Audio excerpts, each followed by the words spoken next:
Die Ort of Life kuier vandag saam met Jandrey de Beer hier in hulle awesome studio by V8 Capital and Media.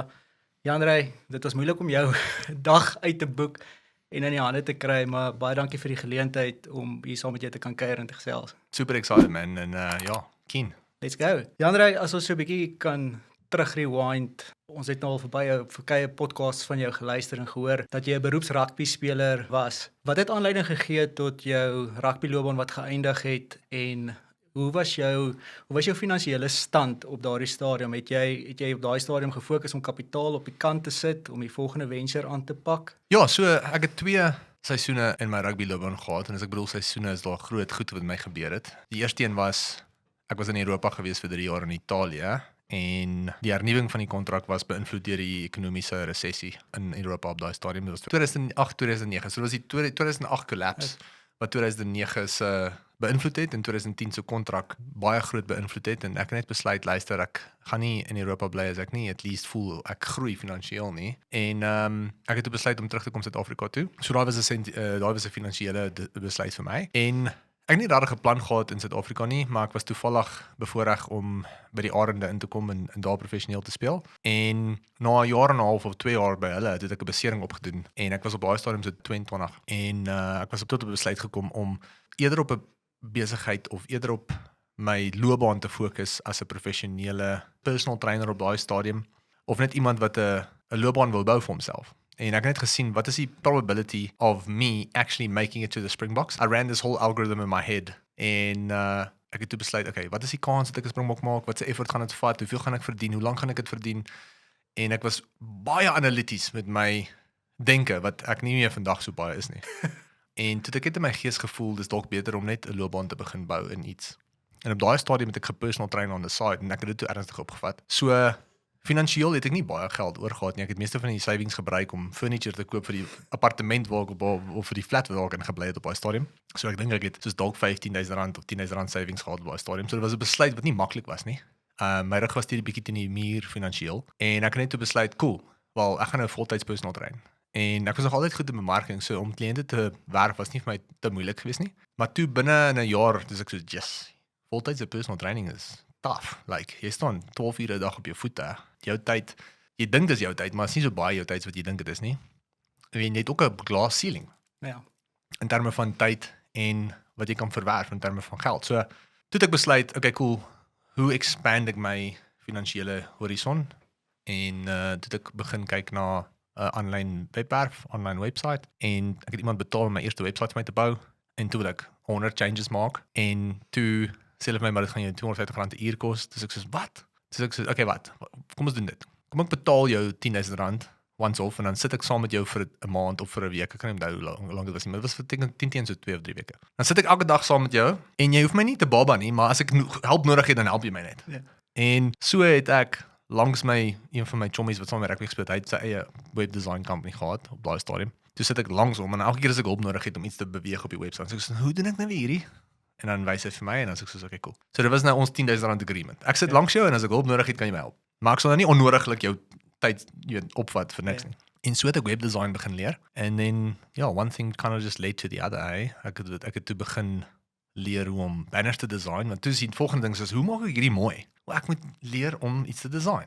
Okay, hoeveel kos dit om iets te design? Maar ek het nie geld om iemand te betaal om te doen nie, so kom ek leer dit myself. So dit was uit 'n necessity uit, dat ek maar al die skills self geleer het. Ja. En ek was baie bevoorreg dat ek al daai skills baie interessant gevind het en actually geniet het. Dit was my fascinerend om te kan iets bou en sien hoe lyk dit aanlyn.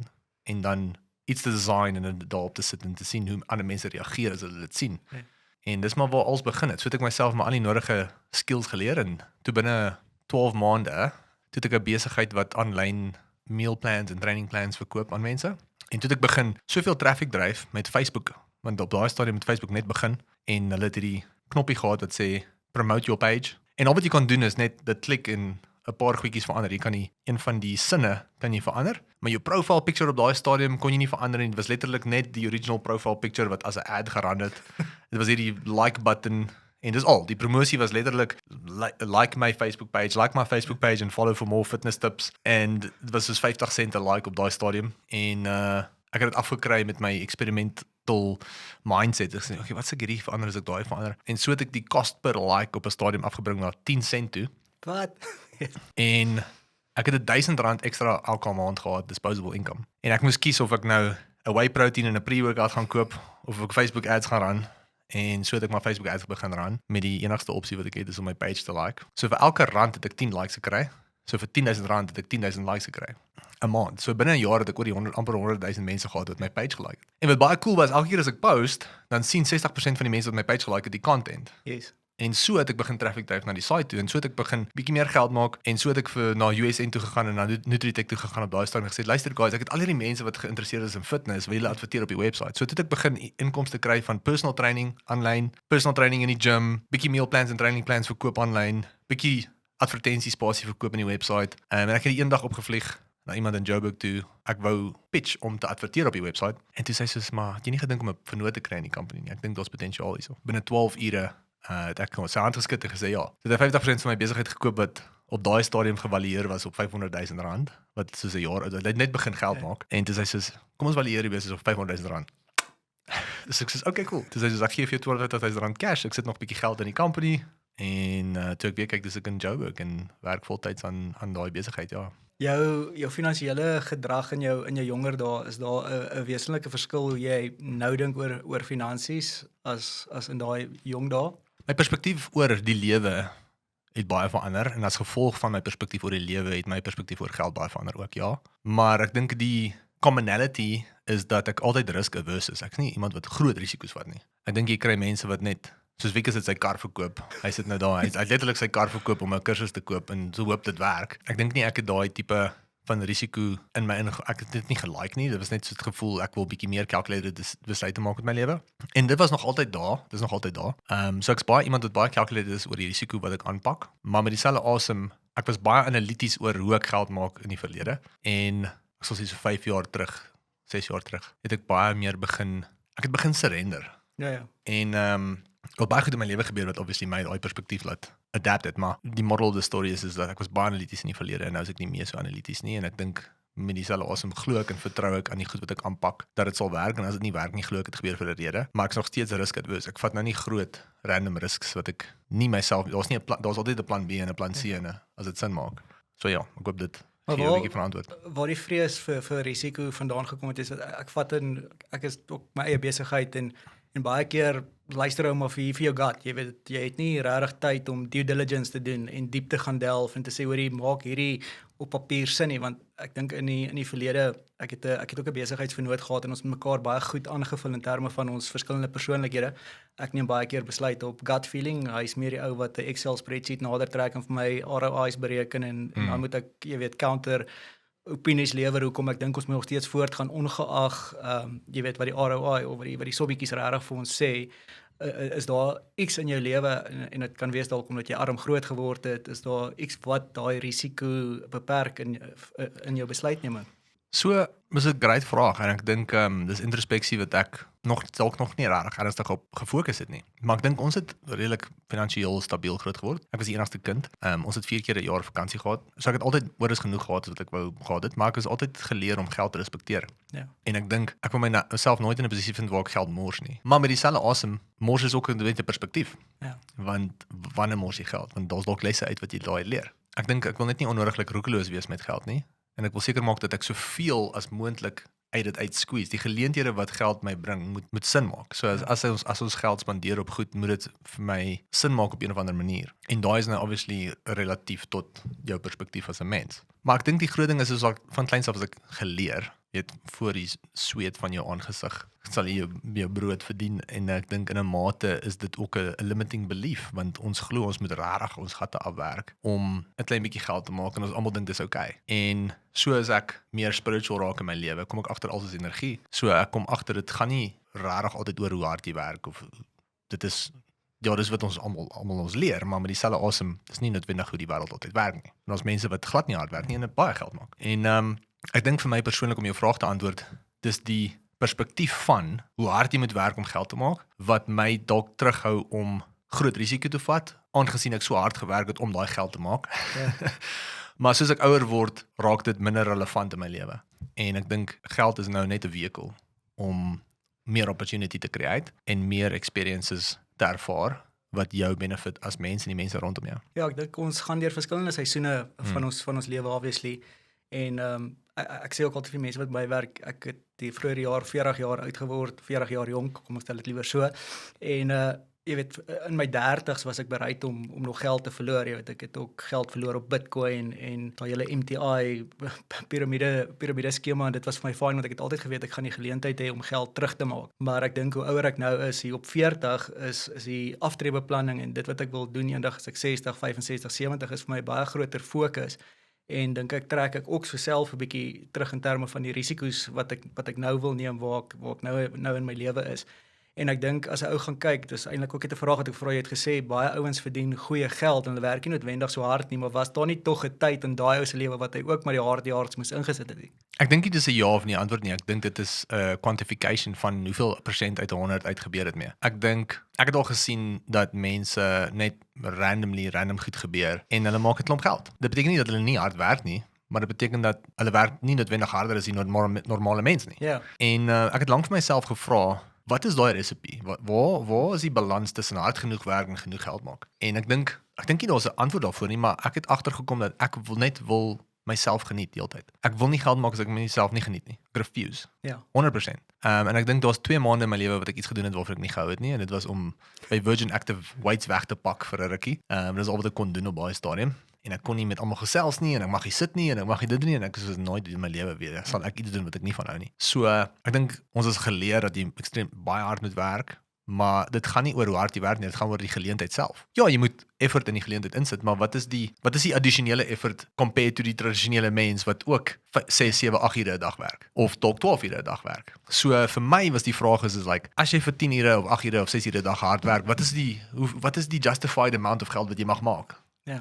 En ek dink nie daar's 'n nommer nie. Ek dink dis relatief vir almal. It's relative for everybody. En ek dink daar's ouens wat 4, 5 ure 'n dag werk al van dag 1 af en genoeg geld maak en hulle gaan 4 keer 'n jaar oor see en 3 keer 'n jaar. Ek sien dit. Ja. Want dit gaan nie oor hoe hard jy werk nie, dit gaan oor die geleentheid en hoe jy dit capitalize. En ja, jy moet ook ure insit in daai opportunity, maar dit beteken nie jy moet 16 ure 'n dag insit in daai opportunity. Jy kry die Alex Hormozi's van die world wat extremely logical is about everything and is like, okay, as jy 10,000 ure in hierdie skill insit, dan gaan jy die beste in die wêreld wees om dit te kan doen. Okay, great, maar dit beteken nie almal jy gaan dalk noodwendig al die geld maak in die wêreld nie. Ja. So vir my is als relatief en ek dink dit hang af van jou as mens en dit hang af van jou en dit gaan nou baie weird klink vir almal, maar ek is 'n baie energie mens. Ja. Jy kry mense wat net energie het. Hulle trek geld aan. Dit klink nou seker weird vir meeste Afrikaanse mense want ons is baie logies. Ons is Afrikaners as dit kom by besigheid. Maar my logika oor besigheid is lankal by die venster uit. Ja. Dit werk nie so nie. Al die besighede waarin ons invested, alles was net completely by chance. So jy kan vir my sê, Jandre, like, hoe analities was jy toe jy in Loot invested? Hoe analities was jy in Sentimental invested? Hoe analities was jy toe jy die company?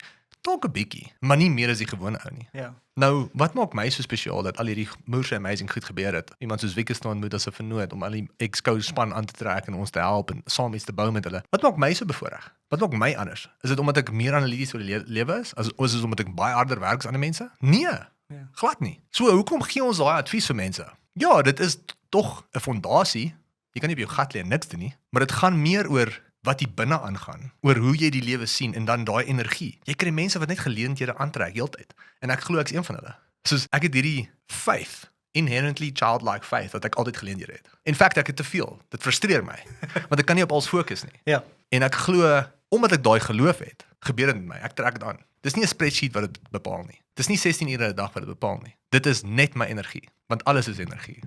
Alles is net particles, molecules, atoms vibrating at different speeds. And Jesus knew that. Jesus was een van die eerste mense wat dit verstaan het. En hy het dit met ons probeer deel, maar ons het dit heeltemal misverstaan wat hy probeer sê het. En ek dink van 2020 af het ek minder gefokus op wat my brein vir my sê ek moet doen en hoe ek dit moet doen en meer gefokus op wat my intuïsie vir my sê ek moet doen. En ek het dit gemix met 'n kern van almost like die kern is net daai geloof was die kern van alles. En ek bedoel nie religious belief nie. Ek bedoel letterlik net die geloof dat dit sal uitwerk. Of dit nou die Here is, of dit nou Boeddha is, of dit nou Allah is, maak nie vir my saak nie. Maar ek het net geglo dit sal vir my uitwerk. En van hierna af, toe ek dit begin doen, toe begin alles my verander. Niks was meer 'n sukkel nie. Niks was meer, hierdie is 100 keer moeiliker as wat dit moet wees nie. Ek dink baie keer maak ons dit dinge baie moeiliker as wat dit moet wees, maar dis ons eie energie wat dit moeiliker maak, want wat jy saai sal jy maai. Met ander woorde, as jy energie insit wat jou frustreer en vir jou sê hierdie situasie is 'n probleem, guess what? Wel, nou gaan jy meer van dit aantrek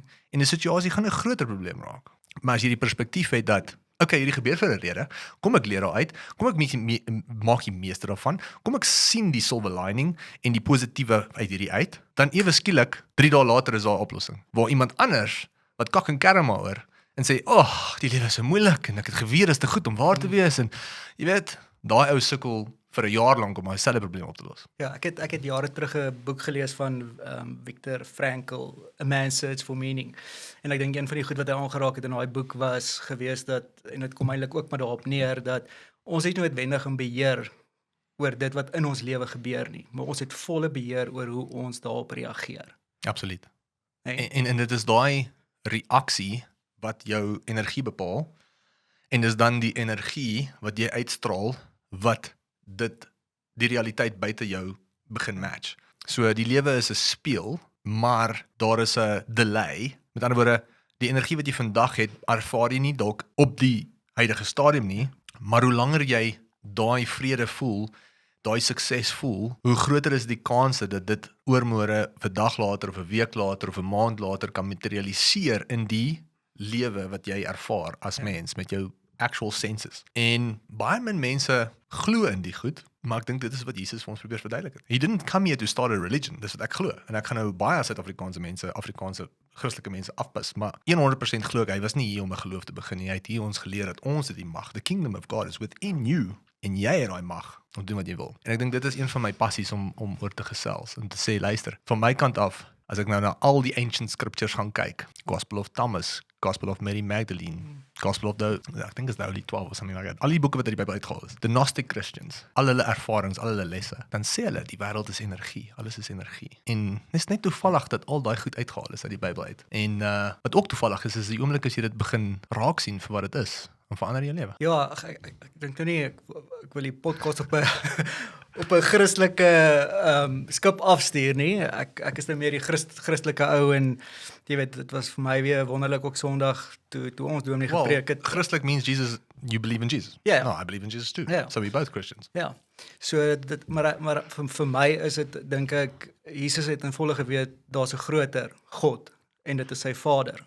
Ek dink ons het Sondag in die kerk het ons dominee weer iets vir my so opvallend gesê en wat my eintlik het besef het hoe die menslikheid van Jesus eintlik was. Jy weet, dan ek dink is Matteus 14 waar Jesus die boodskap gekry het van Johannes die Doper wat se kop wat hy onthoof is en hy het hierdie groot liefde vir Johannes die Doper gehad en hy was baie ontsteld en hy het eintlik net hierdie behoefte gehad om alleen te wees. Maar ewe skielik moet hy is hulle op pad na 'n stad toe en hy word dadelik omsingel deur 5000 mans en dis waar daai brood en die visvermeerdering was en toe later die aand toe stuur hy sy disippels op die see weg en op die skei weg en toe sy op na die berg toe en daar het hy actually is die tyd gehad om tyd saam met God te spandeer. Jy weet, so ek glo definitief Christen, God, Jesus, God en ek kan jy praat baie oor die spirituele kant en energie waar ek dalk dit so bietjie anderste. Ek dink is al dieselfde ding, ons is al dieselfde ding, ons het 'n ander perspektief wat God is. Ja. Jy aan baie mense sien God as 'n mens, as 'n iemand wat alles beheer en ek sien dit nie so nie. Ek sien God as die hele universe, as die alles wat bestaan is God. Like daar's niks wat bestaan wat nie God is nie. Alles is God want alles word uit God uitgemaak. Wat bedoel, alles is die universe and that is why it's the alpha and omega. Everything starts and ends with the thing that created everything because it's everything that is the thing and it's the thing that is everything. So daar is geen separasie nie en as jy sê hy praat met God, is dit 'n kwessie van hy praat met die stilte wat alles is en dis hy. Ja, again, ons hoef nou nie aan daai skip af te gaan nie, maar ek dink by die einde van die dag ek's baie passievol daaroor en ek dink 100% dis een van die redes hoekom ek en mense soos Wick is, ons het baie dieselfde perspektief oor die lewe en die mense rondom ons ook. Die agterkom is dit meeste van die sukses of 100% van wat jy ervaar, het te doen met hoe jy die lewe sien en wat jy aantrek met jou energie. Dit is nie goed waaroor ons kan debatteer nie. Dis feite. Dis science. Dis soos letterlik atoms en molecules en al hierdie goed word bymekaar gepak en frekwensie beheer dit en jou emosies produce frekwensie en die frekwensie wat jy produce trek dan nog goed aan. En dis hoekom hulle sê wat jy saai sal jy maai. Dis wil jy sê birds of a feather flock together. Dis hoekom ons al hierdie jy weet goed sê want dit als kom neer op wat jy energetically uitdruk, Ja. dit creëer terug. So as jy sukses in jou kop, dis kom hulle altyd sê, think success, speak success. Wat jy sê, sal jy hê. Hoekom? Want dit beïnvloed jou energie. Ja. Before you achieve, you must believe. Because, want dit is die grootste ding wat jou energie beïnvloed, is geloof. So die oomblik as jy iets glo, dan is jou energie 100% aligned met wat hier binne aangaan. So jy kan, dis hoekom die Bybel sê, do not fear 365 times. Want die oomblik as jy fear, glo jy nie 100% nie. So die oomblik as jy 100% glo, dan gebeur dinge. Dit is net die weirdste ding. En dit met ons gebeur in 2021. Soos ek het altyd 'n limiting belief gehad oor hoe groot ons besighede kan wees. En ek het 'n mentorskap ek het in 'n mentorskap ingeskryf. Ons profit vir daai jaar, dit was ons tweede jaar dink ek. Ons profit vir die jaar was ek dink R300,000. Wat nie baie is nie. En ek het R150,000 neergesit vir 'n deposito by huis, saam met my vrou, en ons R150,000 se profit oorgehad en ek het R150,000 gebruik vir 'n mentorship. So dit was $10,000 op daai stadium. Ja. So ek het amper niks geld in die bank oorgehad na daai maand November nie waar ons dit gedoen het. En daai mentorskap het my geleer om in myself te glo. En die oomblik toe ek in die besigheid begin glo en myself begin glo, toe begin dinge verander. So almal vra my, what's the biggest thing that changed? Well, fucking actually niks. Ek het alles geweet wat ek moes geweet het. I knew how to attract clients. I knew there was certain processes that we had to fix within our business. Maar die oomblik toe ek dit begin glo, dis asof dit net vinniger en beter gebeur het. Dit is asof alles net bymekaar gekom het. Dit was frictionless almost. En ek bedoel nou nie, daar was altyd issues and challenges en daar was altyd groeiprobleme in 'n besigheid, maar dis asof ewe skielik het dinge net begin uitwerk. Baie vinniger as wat dit gewoonlik doen. En dis weird, man. Ja. Nou, whatever jy dit noem, I believe it's true and is awesome. Of jy dit nou die Here noem, of God noem, of the universe, of source, whatever, it doesn't matter. Yeah. But there's something there, the moment you put it out, the moment you believe it happens, shit just starts to change and I love it. Nee, dis bitter kragtig, jy weet, ek sê ook altyd vir mense, jy het either 'n victor mindset of 'n victim Ja, mindset. exactly. En jy kan duidelike onderskeid tref tussen daai persone. So ek wil ook vir jou vra, ek het gehoor jy gee baie erkenning vir jou vrou. Sy het vir jou gesê toe jy begin het met hierdie Facebook ads en jy het geworstel met hoor jy moet ek net die besigheid groter maak, moet ek begin hire. Het sy vir jou dadelik gesê luister maar dit waarmee jy nou besig is, dit gaan nie jou vervul nie. Hoe lyk julle verhouding? Hoe ondersteunend is sy? Waarmee hou sy haarself besig? Ja, so my vrou is actually 'n chirurg. Ja. Ja, sy doen baie goed vir haarself. Sy's actually amazing. Sy's een van die min vrouens in die land wat al baie goed bereik het in die ortopediese chirurg spasie. En ja, she's an exceptional human being en ek dink as dit nie vir haar was nie, sou ek definitief nie weet waar ek vandag is nie. En ek en Wieke praat ook baie daaroor want ek dink die besigheid sou nie so vinnig kon groei as dit nie vir haar was nie. En ek dink dit was nou in 2018 toe ek die besigheid begin het. En by die eerste, ek dink 3-4 maande, toe doen ons so R100,000 'n maand en ek dink dit was net ek was soos okay, cool. Ek maak genoeg geld, dis great. Alles is lekker. Ek lewe comfortable, sy maak haar geld. Ons is great. Fine.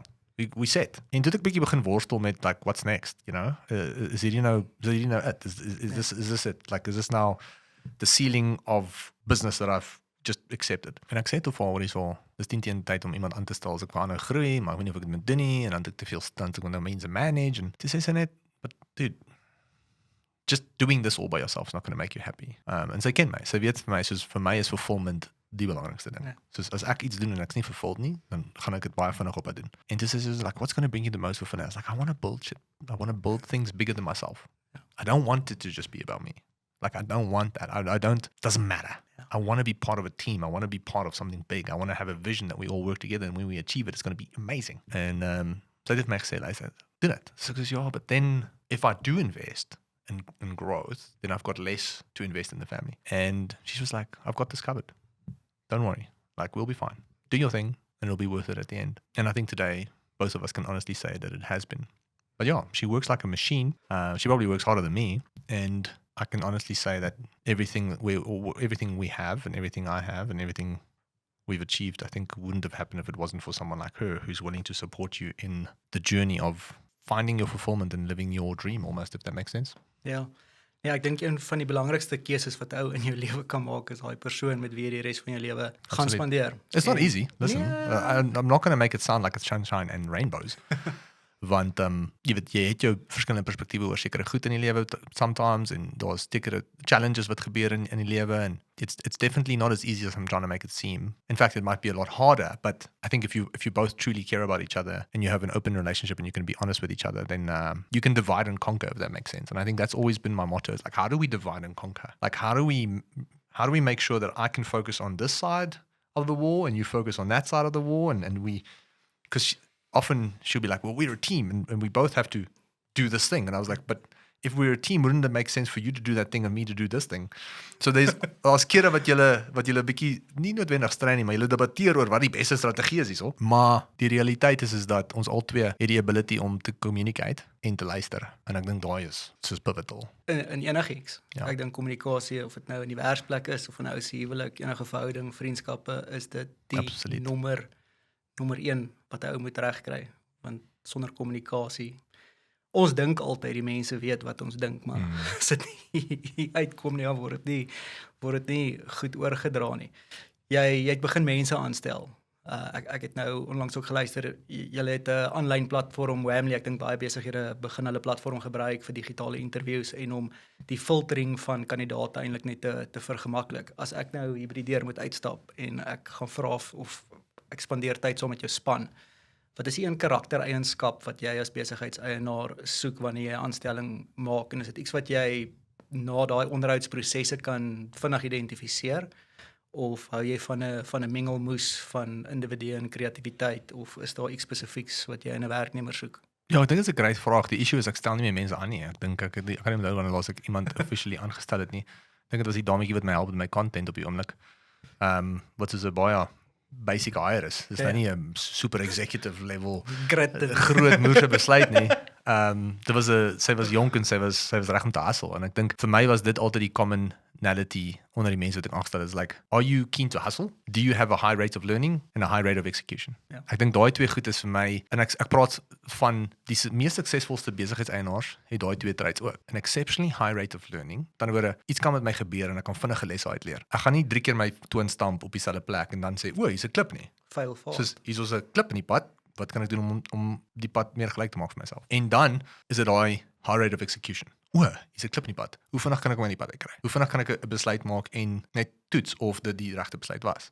So ek dink daai twee eienskappe is baie van toepaslik op besigheidseienaars, maar baie van toepaslik oor hoe ek mense aangestel het in die begin. Is hoe vinnig leer jy en hoe vinnig pas jy dit toe? Want I think hoe langer jy vat om iets te leer, hoe langer jy vat om dit toe te pas, hoe stadiger gaan die besigheid groei. Period. En hoe langer gaan dit vir jou vat om die ding te doen wat jy moet doen sodat ons kan groei. So dis maar my perspektief gewees van die begin af, ja. Ja, ek dink in besigheid en in huwelik is dit eintlik belangrik dat beide partye net ooreenstem oor dieselfde goed, en dis om saam te groei. Want ek dink as 'n ou nie bereid is om te groei nie, dink ek kan jy nou altyd agterbly. Ja, wel jy trou met twee mense die dag jy trou. Jy trou met die persoon wie jy is en die persoon wie jy gaan wees oor 10 en 20 en 30 en 40 en dieselfde by die werk. Ek meen Jandre, die CEO van wie uit media 5 jaar terug en wie hy vandag is nie dieselfde ou nie. Glad nie. Nie eers naby nie. En ek dink dis vir my lekker om dit te kan sê. Nee, en dit is vir my so belangrik, jy weet, ek hou verskriklik baie van die content wat jy create, en ek volg jou op sosiale media, en jy weet, ek en jy het hier buite gesels ook, dus jy het hierdie hart van gee sonder om regtig iets terug te verwag, en dis waaroor entrepreneurskap gaan. Ek dink in die wêreld waar ons vandag is, wat vir my so mooi is van die besigheidwêreld van vandag is eintlik, en dis ook, ons is nie meer bang om eintlik ons kennis en idees te deel nie, want dit moet ons, jy weet, as jy dit reg kry, dan hou dit jou in elk geval op top of your game. Ek en jy het beide, ek dink jy het ook eens 'n werkgewer gehad en was deel van 'n company gewees. En jy het daar weggestap, ek weet nie, ek neem nou maar aan dit is in dieselfde tipe industrie gewees. Het jy vrese dat jy jou werkers alles moet leer en hulle gaan dan maak 'n shop langs jou oop en is direkte kompetisie, of is dit nie iets wat jy regtig vrees nie? Ek dink dis nie iets wat my regtig vrees nie, want dit het al gebeur baie keer en ek dink jy raak gewoond aan op die einde van die dag, nommer 1, maar nommer 2 is dat again, as jy in jouself glo en jy back yourself, then what is there to worry about? Jy weet, die oomblik as jy begin goed terughou van iemand af, dan wat sê energie, alles kom terug altyd na energie toe. Dis die een ding wat ek my kind geleer het, alles is energie. Dis die oomblik as jy dit verstaan, regtig verstaan, dan begin jy agterkom hoe jou besluite van toepassing is oor hoe jy dink oor die lewe en hoe daai energie van toepassing is oor wat jy ervaar. So, die oomblik as ek sê, ek gaan inligting terughou en ek gaan nie vir jou met jou als deel nie, want ek's bang, again, do not fear 365 times in die Bybel, hallo. Maar ek is bang dat jy my idees vat en jy gaan compete met my en ek is bang jy beter is suksesvol as ek en ek is bang omdat jy suksesvol is, maak ek minder geld. Wat se energie produce jy? Negatief. Ja, nie net dit nie, jy produce lack. Ja. Dis lack mentality. Hallo, dis victim mentality. Ja. Hallo. So, Britte gedagte is ek soos, I back myself that I'll always be good enough at what I do, whether I'm the best or not the best, I don't really care. In my mind, I'm the best. Someone might look at us and go, they're not the best. I'm like, okay, cool. But in my mind, I think I'm the best at what I do, or at least I try and do my best. That's good enough for me. Where I objectively rank in ander mense se perspektiewe maak nie vir my saak nie. So die oomblik as ek ophou glo dat ek die beste doen en dat ek die beste kan wees in my brein, in my gedagtes, dan begin jy vrees. Want nou is dit soos, okay, ek is nie meer die beste wat ek doen nie, maar hulle gaan dalk beter wees as ek. So nou begin jy wat? Jy begin doubt. Jy begin fear, jy begin lekker in jouself glo. But if you always believe in yourself and you're always confident in your skills, you're always confident you're going to keep growing, then what the hell is there to worry about? Ja. Die mark is groot genoeg. Daar was hoeveel brode en hoeveel visse en hoeveel mense het geëet? Exactly. Nou ja, dis my punt. Is realizing that there's always enough. Ja. There's enough resources, there's enough money. In fact, there's too much money in the world. There's too few good businesses to buy and there's too much money in the world. So, die oomblik as jy sê, iemand gaan met my compete, dan sê ek soos, okay, cool, that's partly true. Hulle gaan met jou compete, but dit beteken nie dit met jou beïnvloed nie. Ja. Dit beteken nie dit met jou negatief beïnvloed nie. En ek dink baie oor hoeveel mense gaan by my begrafnis wees en hoeveel mense gaan wou wens dat hulle daar is. Dit klink super weird, maar Ja. soos, is dit beter vir my om iemand te help en hulle compete met my en ons is nog steeds vriende en ons help dalk mekaar, of is dit beter vir my om jou te hanteer asof jy 'n direkte kompetisie vir my is en min inligting met jou te deel en aan te neem dat jy eendag my company dat jy eendag gaan wegstap van ons besigheid af en jou eie ding begin. Like, wie is ek om te besluit dat dit gaan gebeur? Is dit nie in my benefit om alles te weet, alles wat ek weet met jou te deel, sodat jy die beste waarde in die company kan heg? En dan, as jy jou eie ding doen, great, at least kan jy vir mense sê, ek het dit by Jandre geleer, of jy gaan na Jandre, jy gaan terugkyk na met Jandre en sê, yes, daai ou het altyd net met my oop kaarte gespeel en hy was 'n amazing mentor in my lewe en hy het my gehelp om te bou wat ek vandag bou. En dalk 10 jaar van nou af is ons nie een van ons twee meer in die industrie nie. En dan is daar 'n perspektief waar jy sê, hey, Jay, ek het hierdie idee en die enigste ou wie ek dink aan wie ons saam kan include in hierdie opportunity is jy. Want jy is eties, jy's altyd eerlik, jy gee meer as wat jy vra en op die einde van die dag wil jy net hê almal moet suksesvol wees. Like, wie gaan jy as 'n vernoot wil hê? Ja. Daai. Presies. Ja. So, ek dink as ons net ons perspektiewe bietjie vergroot en die time horizon vergroot. Ons gaan dalk vandag compete, dis fine, maar ek gaan nie vir altyd doen wat ek doen nie. What I'm doing is always going to change. Ons is altyd besig om nuwe opportunities te kyk, altyd nuwe besighede in te koop, whatever the case may be. So, wie is ek om te sê dat ons dalk nie vernote mag wees in die toekoms nie. Dalk ek sê nie dit gaan gebeur nie. Ek sê net die geleentheid dat dit kan gebeur is nou baie groter. So, I like to think about the surface area of opportunity. Meaning, hoe groot is die area van geleenthede in jou lewe? En alles wat ek doen is in lyn om daai area te vergroot. So, as ek terughou en minder inligting met jou deel, gaan jy nommer 1 'n mediocre staff member wees in die company, want jy gaan nie al die inligting hê wat jy moet hê om die beste job te doen, nommer 1. Maar nommer 2, as daar iets gebeur in die toekoms waar ons saam gaan jy nie eers aan my dink nie. So nou is dit 'n geval van as ek dit reg doen, kan jy aan my dink.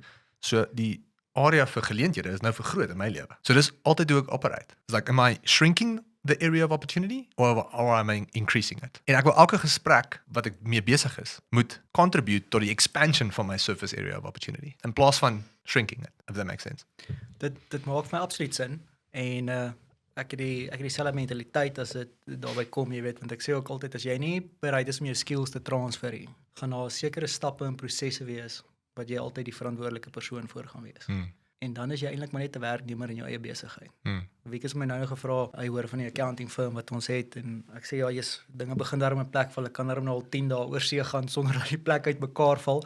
Maar dis flippend moeilik, jy weet, want 'n ou bou nie dadelik wanneer jy val soos ek en jy 'n solo entrepreneurs eintlik maar was vir 'n groot gedeelte, is 'n ou se fondasie nie altyd 100% reg nie. 'n Ou maak baie foute in die begin omdat jy alles self moet doen en kliënte is so gewoond jy's die kontakpersoon. Bel sommer vir Danny of vir Jandre op hulle selfoon, hulle is altyd beskikbaar en hy skielik raak 'n ou se organisasie groter en jy's nie meer die direkte punt vir kontak nie en dit is baie keer, jy weet, om daai mindshift by die kliënte ook oor te dra is baie keer moeilik. Hoe het jy dit reg gekry om vir kliënte te laat verstaan, luister, ek is nou nie noodwendig die ou wat nou meer verantwoordelik is vir jou ad-runs, socials nie. Daar's nou 'n span wat dit doen. Ja, ek dink dit is 'n great vraag, maar ek dink dit again it comes back to a limiting belief. Ek dink ons almal het 'n limiting belief dat dit moet ons wees wat die probleme vir hulle oplos. When you start employing and working with people that are smarter than you, then it's easier to tell people that there's someone more competent to handle the situation. So that is the number one thing that I think you need to start doing is just hire people that are smarter than you. Verseker. Because then you have an excuse to not be the person who solves the problem. Just selfishly speaking. So if you had to remove yourself from your business, wouldn't you want someone more competent to handle the problems? Verseker. So why did we employ people that are smarter than us? Oh. Because we can't always afford it. But then that's when you should be running a better business. So now, okay, cool. Now we know what the goal is. The goal is to actually hire someone that's smarter than me need to be able to afford that. But at the same time, it's like, as ek dit nie kan doen nie, dan is dit 'n geval van, daar's dalk iets wat met my besigheid. Daar's fout met hoe ek charge, daar's fout met hoe ek geld collect, daar's fout met die manier hoe ek my prosesse uitbou vir myself en my time efficiency en my time management. As ek daai 3 goed gaan fix, gaan my profitability opgaan en dan kan ek iemand betaal wat actually meer competent is, wat essentially meer verantwoordelikheid kan oorvat. En dan kan ek vir my kliënt sê, hoorie so, weet jy wat, ek wil nou nie snaaks wees nie, maar ek het actually iemand meer competent wat hierdie kan oplos vir ons in my company. Ja. Is dit jy dan nie? Nee, is nie ek nie, maar ek het actually iemand beter. Rarig? Yes. Hierdie persoon is 'n machine. Nou raak dit makliker, maar there's many different ways to skin a cat. Wat is die woord saying? Ek dink is nog by Ja, something like that. many ways to skin a cat. Many ways to skin a cat. Ek dink dis bietjie sadisties as jy daaraan dink. Maar anyway. Die punt kom daarop neer is dat dit kom neer met expectations ook. Soos die eerste interaksie wat jy met 'n kliënt het jy vir hulle gesê, hoorie so, ek gaan altyd daar wees vir jou? Ek dink hulle het dit aangeneem.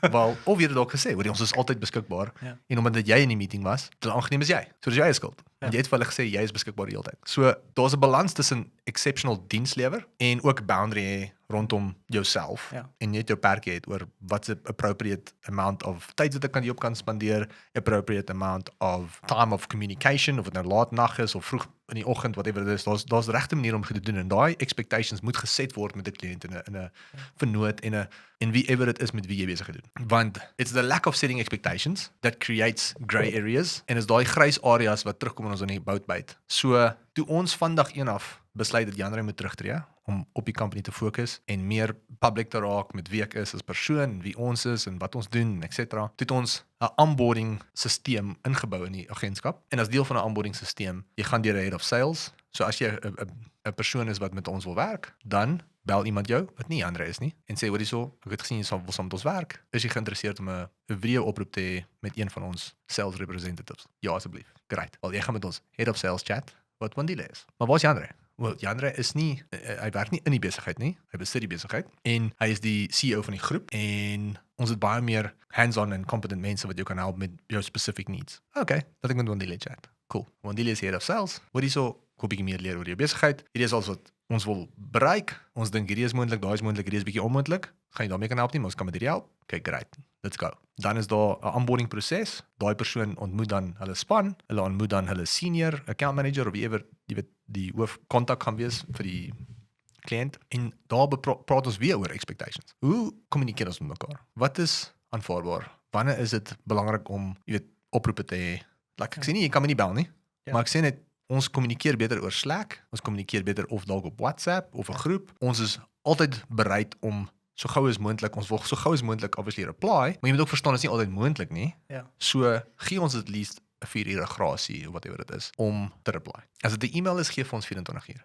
As dit Vrydag is, gee vir ons tot Maandagmiddag. En as jy hierdie expectations begin sit met kliënte, dan is dit soos dit maak sin, ek kan vaar. Nou die oomblik as jy sê ons gaan alles doen en ons is heeltyd daar vir jou en die oomblik jy dan jy 2 kliënte, as jy een kliënt het, is dit maklik. Ja. Nee, maar as jy een kliënt het, is dit maklik. Ja. Die oomblik as jy 'n tweede kliënt het, dan moet jy alles doen vir albei van hulle. En jy moet die hele tyd beskikbaar wees vir albei. Dan jy moet as jy 20 kliënte het, so dis net menslik nie moontlik nie. So hou op beloof dat dit moontlik is. Maar nou benadeel jy jouself. Jy maak beloftes wat jy nie kan hou nie en jy benadeel jouself en jou familie. So hoe kan ons seker maak dat ons effektief genoeg kommunikeer binne perke wat sin maak en realisties is en fair is vir albei van ons? En hoe kan ons al hierdie goed na die tafel te bring wat jou doelwit kan bereik as besigheid? En ek dink dit is maar meestal net expectation management. Ja, en ek dink soos ou deur die ropes gaan, besef ou ook eintlik, jy weet, ons plaas eintlik baie keer onnodige druk op onsself, Ja. want alles Ons is trots. alles wat ons dink is dringend is ook nie so dringend nie. Jy weet, ek het ook baie keer dan het ek hierdie ding van is maar ek moet dadelik hier aan aandag gee.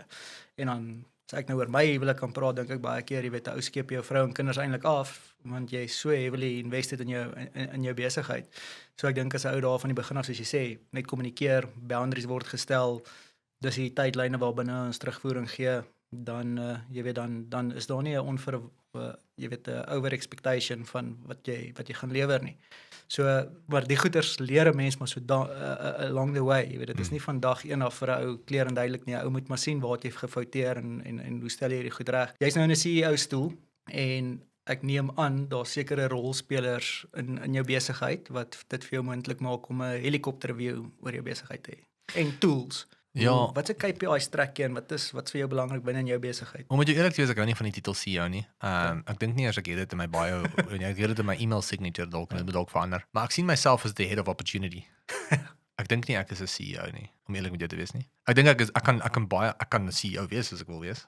En ek dink ek kan 'n baie goeie CEO wees, maar ek dink Wikus vat 10-1 bietjie meer daai rol as jy nou bietjie meer groter prentjie dink. Ek dink ek is baie goed om geleenthede te create en om mense bymekaar te bring wat hulle geleentheid kan capitalize. En hoe ouer ek word en hoe meer mature ons besighede word, hoe meer kom ek agter wat my sterkpunt is. En ek is 'n natural problem solver wat 'n CEO moet wees. Ek verstaan finansies wat 'n CEO moet doen ook. Maar ja, ek dink in my daaglikse roetine is ek nie regtig 'n CEO nie. Daar's obviously dele van my dag wat CEO responsibilities het. En baie keer sal ek met Wikus chat oor sekere goed, maar tussen ek en Wikus, meestal hy het ons 'n hele kan ons like 'n dashboard waar ons net die nodige goed trek in die besigheid. En ek dink die belangrikste vir my wat ek saam met hom check, hy measure baie ander metrics as ek, maar die bietjie metrics wat ek saam met hom measure of saam met hom trek en die span trek, is gewoonlik vir die agentskap wat ons hoofbesigheid is. En dit is ons churn rate as kliënte, like hoeveel kliënte het ons en hoeveel kliënte ons verloor, want dit sê vir ons of daar iets fout is met ons diens. Nommer 1. Nommer 2, ons kyk gewoonlik aan cash on hand, wat vir ons sê hoeveel geld in die bank en hoe dit gegroei teenoor laas maand en waar is ons die maand en is ons op trek op aanhou groei soos wat ons moet groei. En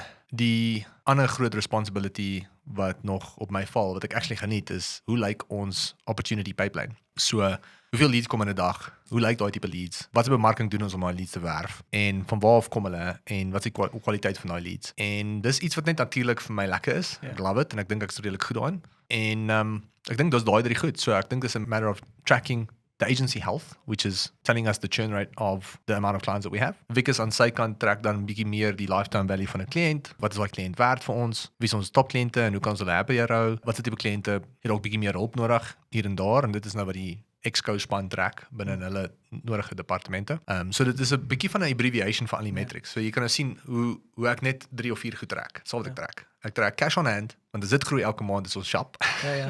Sal wat jy nodig het om jou besigheid te bestuur. Ek trek churn rate, wat vir my sê of ons dienste probleme is of wat ek moet inklim iewers en help. En baie keer sal ek vir sê ek's happy om in te klim, waar kan ek brainstorm, waar kan ons solutions uitbou? Ek dink ek is redelik natuurlik goed in problem solving. En dan is dit die bemarkingselement van hoe lyk ons geleenthede vir die agentskap en vir die groep. So die geleenthede, dienskwaliteit en geld in die bank. Daai is die 3 goed waarop ek fokus basically. Ja, en ek dink dit help om dan nie mense te micromanage nie. Jou churn rate wil vir jou sê, luister, kliënte tevredenheid is besig om onder te lê as dit eskaleer en buite sy norms gaan. Ek dink vir 'n agency soos julle is julle churn rate redelik hoog vir die industrie. Jy weet, ek dink ouens klim baie, of dis maar net my ervaring of hoe ek baie keer die goed kan opsom is dat kliënte baie keer te vinnig uitklim. Jy's op die drempel om 'n draaipunt te kry of hulle het sukses bereik en dan ewe skielik dink hulle, okay, maar jy's nie meer nodig nie. Ja, ek dink ons is 'n performance agency. So as jy nie perform nie, dan skop mense jou gat en hulle sê gaan maar iemand anders toe. So die norm vir die industrie, om eerlik met jou te wees, omtrent so tussen 10 en 15%.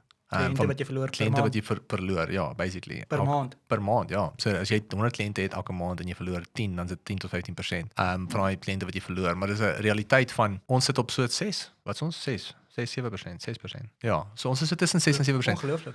So ons hou onsself op 'n baie ander standaard. So ons is nie perfek nie. En ek gaan nie maak of ons is nie. As jy mense in jou company het, gaan jy nooit perfek wees nie, nommer 1. Maar die realiteit is dat ons weet die industrie norm is 10. Ons is nie happy met die industrie norm nie. So ons soek tussen 6 en 7. Dis vir ons realisties. Ons het ook 140 kliënte of whatever, oor die 120, 30 kliënte. So met dit 'n gedagte, as ons op 6 en 7% kan wees ons okay, cool. Dink daar's niks fout met ons dienslewering nie. Ons kan kyk dalk na wat se tipe kliënte ons teken. En daar is baie keer fout met ons diens. Daar's dalk iets wat gebeur het. Dit beteken nie as daar 6.5% churn rate is dat niks fout gebeur het nie, dat niks verkeerds gebeur het nie. Daar was dalk 'n F-op iewers gewees en ons kan daai uitleer. En ons doen. Elke kliënt wat loop het ons doen met 'n exit interview. So ons doen 'n actual gesprek oor waar het ons opgeneek, hoe kan ons verbeter, wat kan ons hier uitleer? Ons wil die beste hê vir jou besigheid. So dalk het ons ernstig opgeneek, so hier is ons 'n refund vir jou. Ons is nie hier om jou geld te hou en jou oor te skroef nie, dis nie wie ons is nie. Maar ja, ek dink daai is die nommers na wie ons kyk. Die besigheid praat in nommers. Ek dink ek het nou net vir iemand gesê 'n opportunity wat ons nou na kyk. Ek het net vir die 2 besigheidseienaars gesê, ek sê jy moet onthou, as jou besigheid huil, moet jy weet hoekom. En baie besigheidseienaars weet hoekom. Die besigheid vir hulle is 'n babatjie wat huil, wat nie kan sê hy's siek nie. As 'n babatjie huil, sorg ek 4 goed fout. Jou nappy is nat, jy is honger, jy is siek of jy is moeg. Met 'n besigheid kan dit enigiets wees. En as jy nie weet wat se taal die besigheid praat nie, dan gaan jy nooit weet hoe om die besigheid te fix nie. Jy gaan altyd saamhuil. En ek dink as dit kom by nommers is die taal van die besigheid. So hoe beter jy jou nommers verstaan, hoe beter verstaan jy die taal van die besigheid. En die besigheid kan vir jou sê, churn rates op, laas maand was dit 6, nou is dit 8. What happened? Hoekom het ons 2 ekstra kliënte verloor is gewoonlik? Kom ons doen 'n bietjie introspeksie. Miskommunikasie, ons het nie reply nie, want die e-mail was in spam, ons het nie geweet nie, maar ons moes proaktief gewees het, so ons was nie, ons was meer reaktief gewees hierso. Hoe kan ons daai leer? So ja, ek dink as jy nie daai goed getrek het nie, jy het dit nie dopgehou nie, dan sou jy nooit daai denke gehad het om actually daarna te gaan kyk en iets uit te leer nie en dit te verbeter nie, sodat dit nie weer gebeur nie. Nee, dit is baie belangrik om daai statistiek te gaan review op 'n gereelde basis en die foute aan te spreek. Is daar enige incentives wat julle vir julle werkers aanbied om seker te maak dat die ouens lus is elke dag om die agency te groei? Ek dink daar is incentives en commission. Meeste van die management span het definitief kommissiestrukture, sales span het kommissiestrukture. Daar is maniere om vir die tradisionele, daar is maniere wat hulle obviously ekstra geld kan verdien. Wat dit is vandag weet ek nie eers nie. Ja. Ek dink Wikus weet nie beter as ek. Ja, Jan, ek dink ek self is altyd op soek na maniere hoe 'n ou goeie talent by 'n ou kan hou. So hierdie incentives is altyd iets wat ek hou om oor te gesels en om uit te figure hoe mense dit regkry om talent te behou. Dis belangrik. Ja, ek dink om talent te behou is daar's 'n piramide waarop ek fokus. En nommer 1, dit is obviously jou finansies, nommer 2 is die kultuur van die company en nommer 3 hoe gestimuleerd is jy binne in die company. En ek dink as jy iemand finansiëel kan ontmoet waar hulle wil wees. En baie keer is dit net so simpel as 'n gesprek. Ja. Hoorie, wat wil jy verdien? Wat gebeur in jou lewe in die volgende 12 maande? Gaan jy swanger word? Gaan jy trou? Gaan jy uittrek? Wat wil jy doen? Wat is jou ambisies? Baie min mense sit regtig en vra daai vrae. En as jy nie weet wat daai antwoord is nie, hoe weet jy om iemand te incentivize? So, die belangrikste ding wat jy moet doen, enigiemand moet doen, is nie jy as Danny nie, enigeiemand en myself included is. Dit is iets wat ek glo ek nog altyd gedoen het met die mense wie ek initially aangestel het. Soos ek Gilbert en 'n Bia en 'n TJ en 'n Melissa, ek nou nie meer vandag hier is nie, maar nou wanneer. Wat's fair vir jou? Wat's jou doel? Wat's jou target? Waar wil jy wees? Wat gebeur in die volgende 12 maande? Ek kan jou nie nou gee wat jy oor 4 jaar wil verdien nie, maar kom ons wees realisties oor wat in jou lewe aangaan. Wat's jou expenses? Wat gebeur in jou lewe? Ek wil uittrek volgende jaar. Okay, cool. Nou of volgende jaar. Okay, great. Kom ons maak seker dat ons dit kan beplan. Hoeveel ekstra gaan jy nodig hê? Hoeveel gaan jou hier wees? Maar hier gaan R5,000 'n maand wees. Okay, cool. Jy moet R5,000 'n maand ekstra verdien wat jy nou verdien. Great. Cost to company beteken dit, tax beteken dit.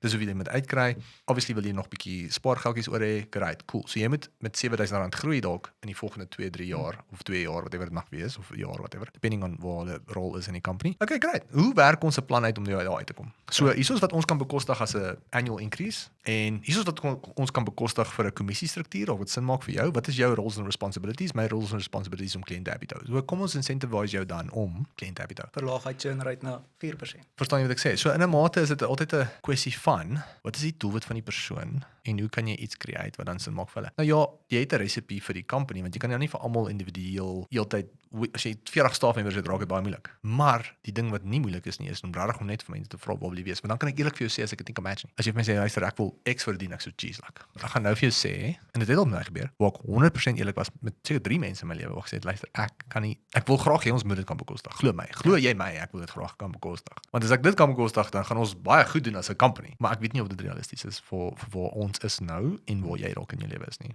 So dit beteken dat ons paai dalk nie vir altyd parallel gaan wees nie. Dis okay. Kom ons praat daaroor. En daar was al 'n paar sulke gesprekke. Ek dink baie van die advies wat mense gee is as gevolg van 'n lack of communication. Jy het nie eers advies nodig as jy net na mense luister nie.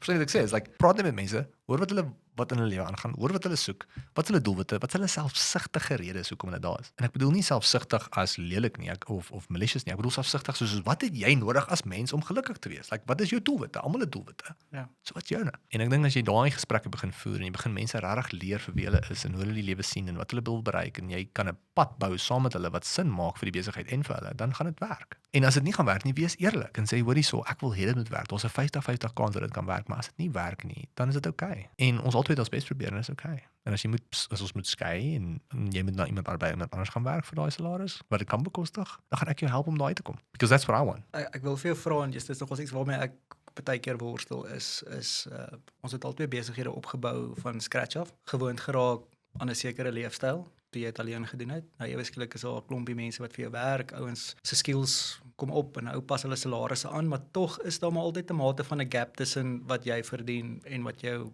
ex-co-span verdien. Ek neem aan selfe geval by jou. Ja of nee, daar sê nie maar Ja, ek sal eerlik jou antwoord as jy vra Klaus. ja. So baie keer jy is die founder is dalk in staat om 'n oorseese vakansie te gaan hou en mense wat vir jou werk is nie noodwendig in daai selfde posisies nie. Kry jy ook baie keer skuldgevoelens oor die tipe leefstyl wat jy kan hê en ongeag die feit, ek meen jy betaal die mense 'n fair salaris binne in die mark en jy weet onsself, ek het verlede jaar het ek deur die oefening gegaan om my vernoot uit te koop. Ook in 'n moeilike cashflow posisie gesit, maar ons is daardeur en beter aan die ander kant uitgekom. Maar ek het vir myself gesê, ek gaan nie weer 'n vernoot in die besigheid kry nie. Nou, jy weet, tensy, of nie onmiddellik nie. So, my bestuurspanne is nou almal op profit shares, ons doen winsdelings, elke 6 maande, sommetjies word gemaak en nou doen uitkerings, sonder dat ek daai verantwoordelikheid het om iemand weer uit te koop, en dit is nie die beste timing nie, jy weet, baie keer is ou se geld in aandeleportefeuilles vasgevang wat nou eweskielik moet gelikwideer word en al daai klas van goed, maar moet 'n ou skuldig voel? Moet 'n ou, hoe ervaar jy dit? Ja, ek dink in die begin was daar definitief altyd 'n skuldgevoel oor as ons 'n kar koop of as ons dit doen, as ons dat doen, want op die einde van die dag, ek wil ook nooit hê dit moet lyk asof ons net geld mors nie, want dis nie wie ek is nie. Ja. In fact, en jy kan vir Wikus vra, ek dink my salaris is minder as meeste mense in die company. Regtig? Ja, Ja. maar daar's ander voordele. Ja. Die company kan sekere goed aankoop wat ons help met 'n taxverlaging. Ons elkeen mag 'n kar deur die company sit. Ja. So dit kom dalk nie van my payslip af nie, maar dit kom deur die company. Ja. En dit help die besigheid. In fact, die besigheid spaar redelik hoeveelheid geld om dit te kan doen. Ja. Soos ek het op 'n stadium redelik skuldig gevoel, maar ek het ook agtergekom dat almal se doelwitte verskil. En almal is in verskillende seisoene. Nie almal is in 'n seisoen in hulle lewe waar hulle wil. Ek wil nie travel nie. Sorry. Soos my vrou wil my nou Turkye toe vat in September. En ek is keen om saam met haar te gaan. Ja. Maar as jy nou vir my moes vra wie Turkye, nee. Soos ek wil nie. Soos ek wil nie travel nie. Ek is nie lief vir travel nie. Regtig?